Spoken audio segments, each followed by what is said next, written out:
നമ്മുടെ കേരളത്തിൻ്റെ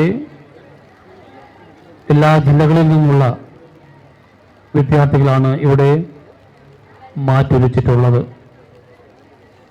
അതിൽ കുറേ പേര് വിജയിച്ചിട്ടുണ്ടാവും, കുറേ കുട്ടികൾ പരാജയപ്പെട്ടിട്ടുണ്ടാവും. അതൊക്കെ സ്വാഭാവികമായിട്ട് നമുക്ക് കാണാനും മനസ്സിലാക്കാനും സാധിക്കണമെന്നുള്ളതാണ്.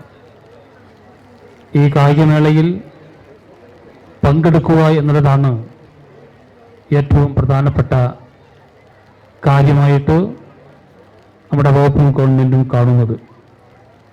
അതുകൊണ്ട് ഈ മേളയിൽ പങ്കെടുത്ത പ്രിയപ്പെട്ട എല്ലാ വിദ്യാർത്ഥികളെയും നമ്മുടെ ഗവൺമെൻറ്റിനു വേണ്ടിയും നമ്മുടെ വകുപ്പിനു വേണ്ടിയും വിജയിച്ചവരെയും അല്ലാത്തവരെയും എല്ലാവരെയും ഈ അവസരത്തിൽ അഭിവാദ്യം ചെയ്തുകൊണ്ട് ഈ കഴിഞ്ഞ 3 ദിവസമായി ഇവിടെ സംഘടിപ്പിച്ച ഈ മഹത്തരമായിട്ടുള്ള കായികമേള നമുക്ക് ഏവർക്കും വേണ്ടി ഇവിടെ സമാപന സമ്മേളനം ഉദ്ഘാടനം ചെയ്തതായിട്ട് ഞാനിവിടെ അറിയിക്കുന്നു. നന്ദി, നമസ്കാരം.